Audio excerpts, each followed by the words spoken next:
자, 지금 이 아파트 투자는 사이클이다의 저자 이현철 소장님과 함께 말씀을 나누고 있는데요. 이 최근에 또 다른 변화 중에 하나가 이제 분양이 잘 안 되거나 하니까 분양 경쟁률이 떨어지고 또 이렇게 되니까 분양가도 할인 분양하는 거 아니냐 이런 기대도 나오면서 그래도 분양은 괜찮은 거 아닌가 이런 기대를 하시는 분들이 좀 있어요. 분양은 지금 현재 어떻습니까? 어떻게 대응해야 될까요? 분양은 지금 굉장히 안 좋은 상황으로 가고 있는 중이죠. 그러니까 마찬가지입니다. 이게 매수자들이 안 사기 시작하면 파는 사람들은 굉장히 어려운 상황에 직면하게 돼요. 그래서 시장도 매매 시장도 둘로 구분을 할 수가 있는데 분양 시장과 일반 매매 시장이죠. 그러니까 일반 매매 시장에서는 공급자 역할을 하는 게 똑같은 우리 수요자들. 그러니까 집을 샀던 사람이 이제 집을 팔려고 내놓으면 이게 공급자 역할을 하는 거고, 분양 시장에서는 건설사들이 이제 공급자 역할을 하는데, 분양 시장에서 공급자 건설사들은 사실 시장 상황에 따라서 이렇게 탄력적으로 분양을 조절하기가 어렵거든요. 사업이라는 게 굉장히 긴 프로젝트다 보니까 이미 사업을 결정하게 되면 하락장으로 돌변해도 그 전에 계획했던 것들을 그냥 눈물을 머금고 추진해야 될 경우들이 굉장히 많아요. 근데 지금이 이제 딱 그런 상황이라고 생각하거든요. 지금 같은 경우가 이제 분양가는 생각보다 높다라는 느낌이 날 정도의 상황이 이제 되었어요. 그게 일반 시장에서 가격이 상승하는 상황이면 가격이 높아도 처음에는 높다라는 느낌이 났지만 시간이 지나면 얘가 싼 느낌이 나거든요. 그래서 미분양이 처음엔 나도 해소가 됐는데, 하락장이 되면 문제는 얘는 분양가는 고정되어 있잖아요. 근데 주변 아파트 가격은 계속 떨어지고 있죠. 떨어지게 되면 이제 분양가가 시간이 갈수록 더 비싼 물건이 되는 겁니다. 그러니까 시간이 갈수록 더 비싼 물건이 된다는 게 이제 핵심인 거죠. 그렇게 되면 매수자 입장에서는 이 분양을 받아서 시세 차익을 노려야 되는데 시세 차익이 아예 안 생기거나 아니면 손해 볼 수 있는 상황으로 가기 때문에 이제 분양을 받는 게 예전처럼 아주 합리적인 그리고 효과적인 투자 방법이 될 수가 없는 거예요. 그러니까 청약 이제 대기자들이 높은 점수를 가지고도 이제 청약에 참여를 안 하는 거죠. 그런데 이제 또 이런 측면도 우리나라는 걱정해야 되는 건지 아닌지가 좀 궁금해지는 게요. 중국이 우리나라보다 먼저 집값이 떨어졌더니 거기서 일어난 일은 이렇게 어려움을 겪는 건설사들이 공사를 계속할 만한 돈을 못 구해서 이 공사가 중단되는 경우도 있었거든요. 우리나라 구조도 그럴 수 있는 건지 아니면 그건 중국의 일인지, 요게 이제 분양을 이제 노리시는 분들 입장에서는 내 집은 제때 이렇게 잘 지어지는 건가? 이런 부분도 우리가 점검해야 됩니까? 어떻습니까? 충분히 가능성이 있습니다. 우리도 중국하고 비슷한 구조가 있는 거죠? 맞습니다. 왜냐하면 선분양 구조이기 때문에, 그리고 우리나라는 재무 구조가 탄탄하지 않아요. 건설사들이 뭐 일군 기업도 제가 겪은 바로는 미분양이 좀 많이 나게 되잖아요. 휘청휘청합니다. 실제로 2008년 이후에 하락하는 단계에서 일군 기업들이 부도가 많이 났어요. 뭐 벽산 건설도 일종의 일군 기업이었죠. 벽산이라는 대기업 하에 있었던, 거기도 부도가 났고, 신동아 건설 뭐 이런 데들이 부도가 났고, 그러니까 중견 기업들은 그냥 부도 나는 게 거의 일반적일 수밖에 없는 그런 상황이었어요. 그리고 제가 듣기로는 자이도 위험했었다. 이런 얘기도 나왔었고, 결국엔 두산건설도 부도가 났잖아요. 그렇죠. 그러니까 일군 기업도 우리나라 구조하에서는 안전하지 않은데, 중견 기업 같은 경우는 제가 이렇게 현장에서 보면 건설사들이 굉장히 빠르게 성장을 해요. 그러니까 시행 한 번 잘하면 그냥 확 올라섭니다. 아니 그 부분 때문에 아니 그렇게 부동산 경기 좋을 때 돈 그렇게 많이 벌었으면서 왜 이거 잠깐 집값 좀 떨어졌다고 뭐 벌써 어렵다는 얘기가 나오냐, 이런 댓글들을 저도 본 적이 있거든요. 이해가 안 가는 거죠. 그동안 벌어둔 돈 저도 사실 제가 건설사에 막 이 근무를 해서 정확하게 알 수 있는 구조는 아니지만 충분히 예상할 수 있는 게, 돈을 벌었으면 건설사가 예를 들면 이거죠. 한 현장을 성공을 해서 이제 돈이 쌓였습니다. 그러면 그 다음 현장 해서 남은 돈 가지고 여유 있게 투자하면은 사실 좋죠. 근데 여러분이 만약에 그런 입장이라면 이런 사업을 할 것인가? 욕심을 더 낼 것 같습니다. 가만히 있어봐. 내가 뭐 예를 들어 건설사 네. 입장에서 1,000억 투자해서 이렇게 벌었다. 네. 뭐 3,000억 됐다. 그럼 1조를 투자할 거 그랬네. 이렇게 해서 점점 더 많은 그렇죠. 빚을 들여서 네. 더 많은 투자를 할 것 같아요. 대부분은 이런 구조를 따지게 돼. 그래서 순식간에 상승장에서 정말 돈 없는 기업으로 시작을 했다가 몇 번, 한 두세 번 정도 성공하면 거의 중견기업 수준으로 확 발돋움을 해버리는 경우들이 많아요. 네. 그렇게 되는 과정에서는 필연적으로 하나를 성공하면 두 개를 만들고 두 개를 성공하면 네 개를 만들고 이렇게 해서 성공해서 기업 이제 재무 구조라든지 매출을 확대시키는 쪽으로 선택하지 안정적으로 여유 자금을 세이브해 놓고 하나씩 하는 기업은 제가 볼 때 하나도 없지 않을까 이런 생각이 들거든요. 그러니까 아무리 수익이 낮더라도 이 건설사들은 돈이 남은 상태가 아니라는 거죠. 효율성을 따져보면 남은 돈을 남겨놓는 건 사업자 입장에서 아주 바보 같은 짓인 거죠. 그렇죠. 돈을 벌 게 뻔한 상황인데 이걸 돈을 남겨둬서 이걸 썩히는다. 이거는 사업가의 자질이 아닌 거죠. 근데 문제는 이제 이분들이 변곡점을 모른다는 거예요. 그렇군요. 변곡점을 알면 적절하게 대응을 하겠죠. 이제 어느 정도 이 침체가 예상이 된다. 그럼 우리가 이제 사업을 줄여야 되겠다. 이렇게 이제 대응을 할 텐데 그렇지 않은 거죠. 사이클을 그래서 제가 사이클을 강조하는 부분이 지금까지 사이클에 대한 이론이 거의 없었어요. 그러니까 사이클에 대한 대응이라는 거는 있을 수가 없는 거죠. 네. 건설사도 마찬가지입니다. 건설사도 사이클을 몰라요. 모르니까 하락장이 되더라도 그냥 조정기 때 그때 뭐 미분양은 상승장에도 미분양이 났었어. 실제로 났었거든요. 이런 상황일 수 있는 거야. 이렇게 가면서 계속 사업을 진행을 하는 거죠. 근데 이제 분양을 대할 때 이제 이런 얘기들이 있잖아요.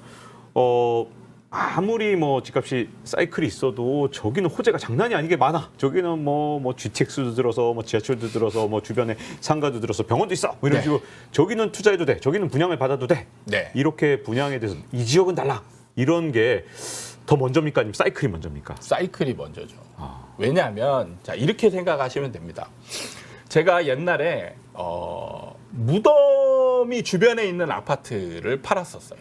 그거 좀 잘 안 팔렸을 것 같아요. 처음에 잘 안 팔렸습니다. 그래서 이걸 분양하는 분양 상담사들도 이 현장을 굉장히 기피했어요. 왜? 무덤이 있으니까. 근데 제가 이거를 어떻게 이거를 극복을 했느냐. 반전이 있군요. 네. 극복을 할 수 있는 게 뭐냐면 가격이 중요한 거죠. 무덤이 있는 상태에서 예를 들면 이 아파트가 만약에 평당 1,000만 원이다. 근데 무덤이 있어서 가격을 좀 떨어뜨렸어요. 뭐 500만 원. 그러면 어떨까요? 그건 또 다른 부분이잖아요. 뭐 싼데 뭐. 그러니까 이거를 지금 사람들이 간과하고 있는 거예요. 자리가 좋다. 그러면 그 시기에 가장 그 가격대가 형성이 되어 있는 겁니다. 그러니까 호재가 있으면 호재가 있는 상태의 가격대가 형성이 됐어요.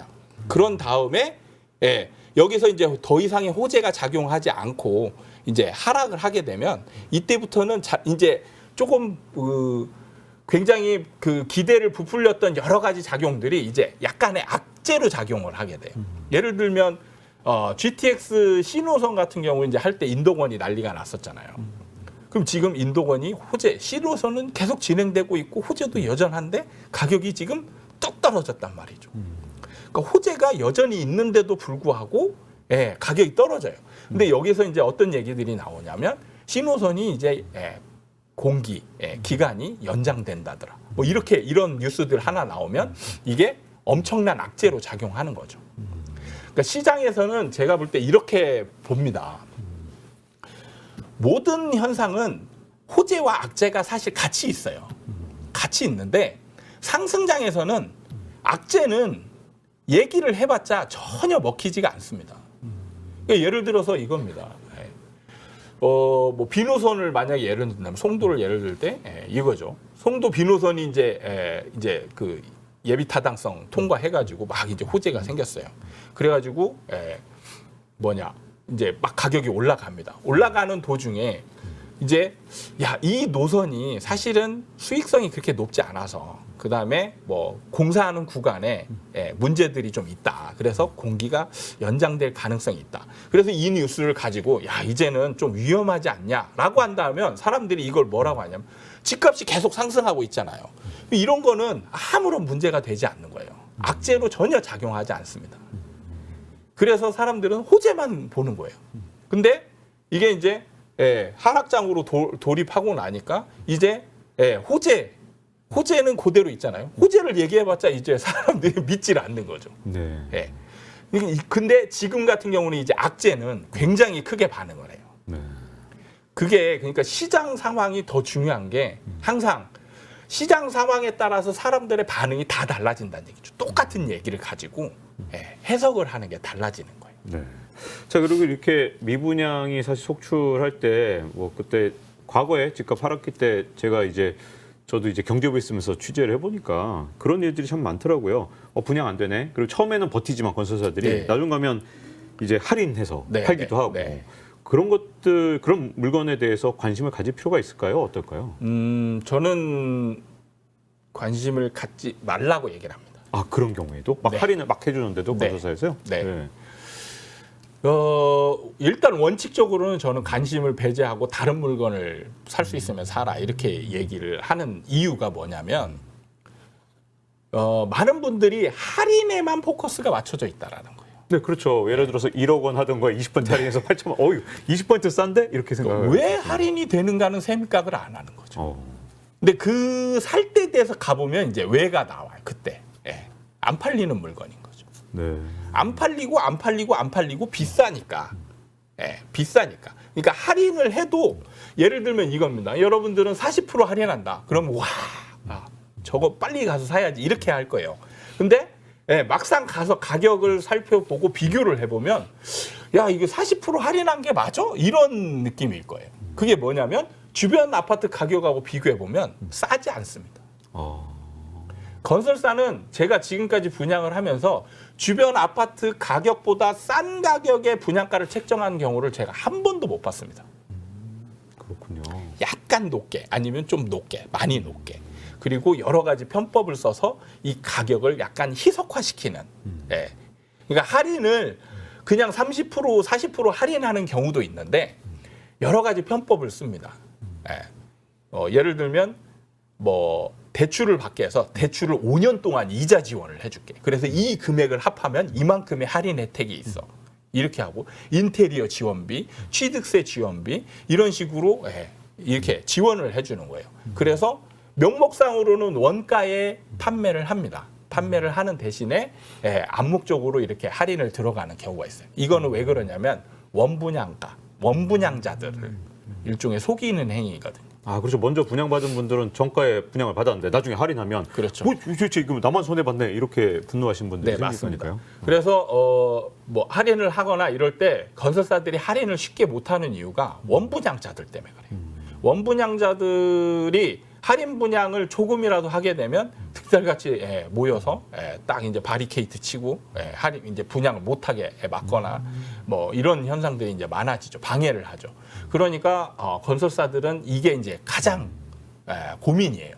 할인을 해야 팔릴 것 같은데 원분양자들의 이런 컴플레인을 어떻게 이제 해소를 할 것이냐 이런 부분을 고민을 하다가 이제 원분양자들을 속이는 방법들을 공식적으로는 원분양가에 파는 거예요. 그리고 이제 조용히 상담을 하면서 너만 해줄게 이런 식으로 이제 혜택을 주는 경우들이 많고 그리고 이제 한참 이런 방식으로 팔았는데도 안 팔리면 그때는 이제 공식적으로 할인 행사를 합니다. 해가지고 원분양자들하고 이제 싸울 거 싸우고 하면서 이제 할인 행사하는데 여러분들이 알아둬야 될 거는 뭐냐면 이 가격이 싸지 않다라는 거예요. 그러니까 40%에만 포커스가 맞춰져 있으면 쉬운 물건이에요. 근데 40%를 보면은 생각보다 비싼 물건이고 그다음에 저는 이 부분보다 더 핵심적인 부분이 인기 있는 평형대가 이제 지는 평형대가 될 수 있다라는 거죠. 아, 평형대가 이제 바뀐다는 거군요. 그렇죠. 그러니까 제가 예상을 해보면 미분양이 많이 이제 앞으로 미분양이 누적되는 평형대는 어떤 평형대일까? 소형 평형대, 네, 소형 평형대입니다. 네. 소형 평형대가 미분양이 이제 엄청 늘어날 거예요.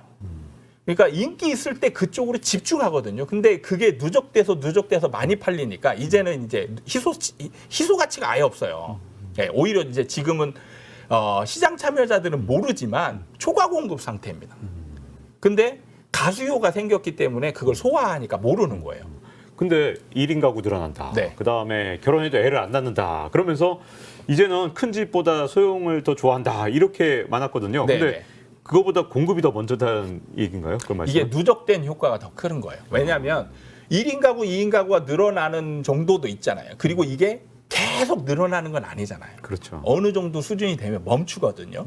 근데 공급은 이거를 넘어서게 돼요. 항상. 왜냐하면 여기에 가수요라는 게 생기거든요. 가수요가 생기기 때문에 항상 이 공급량을 넘어서게 됩니다.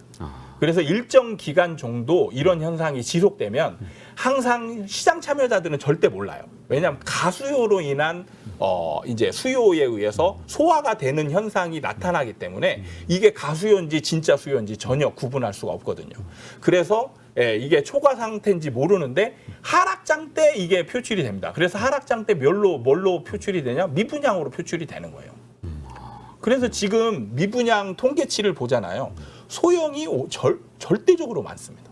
지금 벌써. 야, 이 시장의 변화를 몰랐다간 정말 큰일 나겠는데요. 네. 자, 근데 이제 경매로 좀 넘어와서 네. 많은 부동산 전문가들이 하락장에서 호가는 쉽게 안 낮아지니까 네. 그보다 경매를 공부해서 경매로 집을 사면 된다.